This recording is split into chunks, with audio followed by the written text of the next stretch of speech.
After 7 episodes, the heroes, the S ranks anyway, finally spring into action here in One Punch Man Season 3. We got some decent animations and a lot of combat. However, the whole episode was not super fluid. Like, there was some pretty decent parts, but some pretty stiff parts and lots of neon colors, as is traditional with Season 3. It's a disco over here. A big fight that everyone was excited for was the Evil Eye versus Tatsumaki, and we finally got to see this fight go down here, although he definitely felt way stronger in the manga, in my opinion. So after 6 episodes of build-up and talking and introducing characters, they finally have sprung into action in the second half of the season here, as this team of heroes, S ranks, A, B, C, all the like, join together and start to make their way towards the Monster Association. We also got introduced to Mizuki, a B-class hero female. She was pretty much the star of the episode. I think she probably had more animation than anyone. But these monsters that attacked are the weakest of the Monster Association. Giro is plotting something. He's really just like testing them.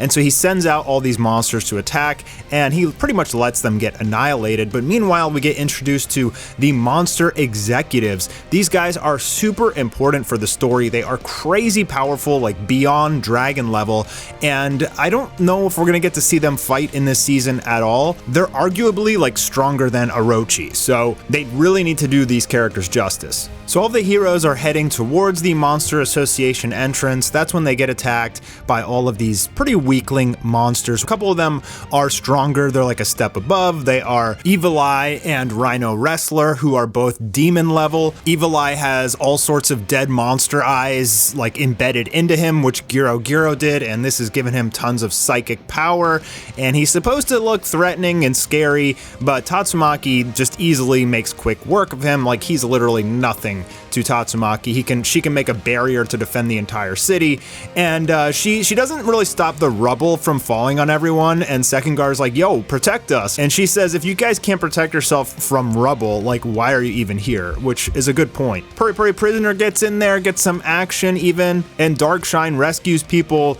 as a giant chunk of building falls on him and splits in half. I really like this character. Like, he's just so strong and like invincible. He really is like the Black Saitama. And Mizuki, also into fitness, takes a liking to Darkshine. But the most powerful of all of these monsters here is Evil Eye, this cloaked Esper type monster. Not the first monster we've seen that's an Esper. Obviously, Season 1, we had Jurgen Shoop, or whatever his name was, from Boros' ship. This guy, you know, without Tatsumaki around, he may actually have been a threat. I mean, he's literally throwing buildings like skyscrapers at people. So we do have a lot of S-class there that I'm sure that could stop falling skyscrapers, but for Tatsumaki, it's literally nothing. One other interesting thing here is they changed the art from the PV for Tatsumaki that we had. I thought the PV art was amazing, and for whatever reason, they redrew it and gave it the neon light treatment, and I think it looks like crap. This is just another case of wasted resources, redrawing things you already have completed, making it worse. Complete waste of time and resources by JC Staff. I wasn't really a huge fan of Evil Eye. He didn't really feel powerful at all, and the art wasn't nearly as compelling as it was in the manga. You should absolutely read this fight in the manga. If you haven't seen it, the way Murata details the city and how Evil Eye's cloak looks, it's amazing. I mean, it's really like some of the best art in the world. I just don't feel like JC Staff is able to capture that. We get introduced to all of these C, B, and A class heroes who take out these weakling monsters. We get to see some of their abilities. There's a sniper battle, which was kind of neat. Unfortunately, most of these animations feel really stiff. Like, the impact is just a still frame with camera shake instead of actually drawing like an animation for it. This guy here, Narcisstoic, he's just like smashing a monster over the head with a cinder block. So yeah, I mean, if you guys like to watch the weaker heroes fight and see their abilities and stuff, then you probably like this episode. The weaker heroes definitely went to work. There's even like this new ninja named Shadow Ring, and Flashy Flash even remarks like, oh, look, like a ninja. But Shadow Ring is not from Flashy Flash's village, and she's also a female. We get a bunch more introductions as these B-class heroes are taking on all the monsters. Lots of still frames until we get into Mizuki. Again, she probably had more animation here than anyone else, I guess because she's kind of like a semi-fan favorite character. She's like a bae. She's the new waifu, right? She's the muscle mommy, and she uses like Olympic dashing, Olympic moves to take out monsters. And some of the animations for her were actually pretty good. The one thing I didn't like was this pole vault. It was just so still, and I thought this was just such a good opportunity for animation of her like floating over a sea of monsters, but it's just still frames, which is unfortunate. The art was great though. Actually, the art from Mizuki I thought was probably some of the best part of the entire episode. A lot of the still frames of her are very just colorful and look great. And then we got to see her crush some watermelons with her thick thighs, which impressed Darkshine. He's like, you need to rest your muscles, baby. Let me take over. And so yeah, she's gonna beat on these guys for a little while. This is really like her big introduction episode before Darkshine comes in and just straight up pimp smacks all of those monsters away, and they explode on contact. They complement each other's muscles, and then she shows Darkshine how powerful her thighs are, getting some of that goo all over her inner thighs. Is that innuendo or what?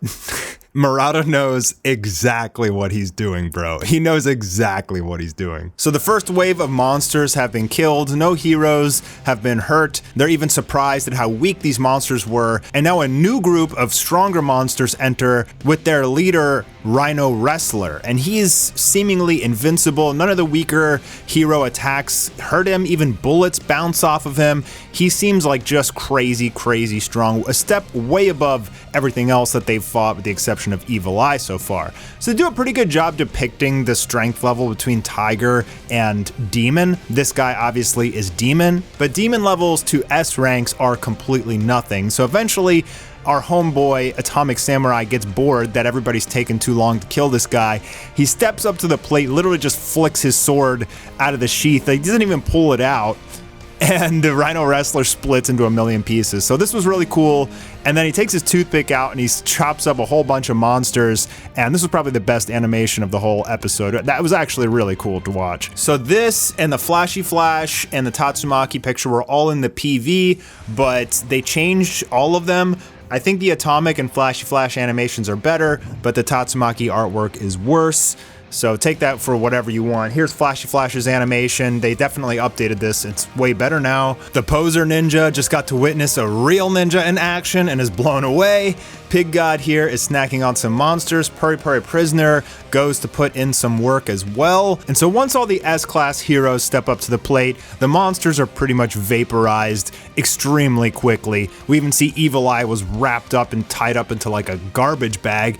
Tatsumaki literally just flicks her wrist and like completely disintegrates the guy. So she's strong. And then Giro Giro is spying on them, but Child Emperor slices up his little drone and Giro Giro says it doesn't matter. I already got to see what I wanted to see. And that's when we get the introduction to the monster cadre, which again, super important characters that I believe their fights are next season if we're even going to get one, but it was still nice to get their introductions. So now that the monsters on the surface are killed, they have to go underground and they can't even fit Pig God in there. They have to like break a hole for him, and they're all going to start making their way down into the Monster Association. This is where stuff starts to get really good. However, they redid this animation of Tatsumaki flying down the monster hallway. This is already in the opening, which did it phenomenally, and they cut out one of their best animations of the season again to make something new that is worse and waste their time. That is just so frustrating to me. Just use the opening animation. Some of the weaker monsters escaped to go tell Giro Giro what happened, and he's not happy that they